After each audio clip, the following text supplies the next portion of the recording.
Sunday होता म्हणून आलो होतो डी मार्टला, पण तिथे एवढी गर्दी का होती चला सांगते. हाय, वेलकम माय डे. तर दिवसाची सुरुवात कपडे धुवून होतीये आणि ते म्हणतात ना, हातभार का असे ना, पण ते आपलं असतं. तसंच लाडूबाई मला रोज हेल्प करू लागते आणि तिची हेल्प खूप महत्वाची आहे. ते आल्यावर चहा वगैरे झाली आणि त्यांना आज सुट्टी नव्हती. माझ्या सुट्टीचा बँड वाजला म्हणून म्हटलं चला आज डी मार्टला चला आता, आणि त्यांना डी मार्टला काढलं.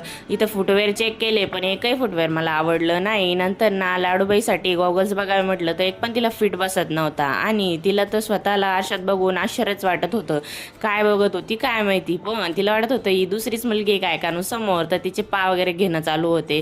नंतर तिच्यासाठी काही ॲक्सेसरीज बघितल्या, त्या घेतल्या आणि इथे लाईनमध्ये लागण्याचा तर प्रश्नच नव्हता आमचा दोघींचा, कारण लाडूबाई तिथं थांबलीच नसती. म्हणून आम्ही दोघे बाहेर आलो आणि पप्पांना लाईनमध्ये लावायला लावलं.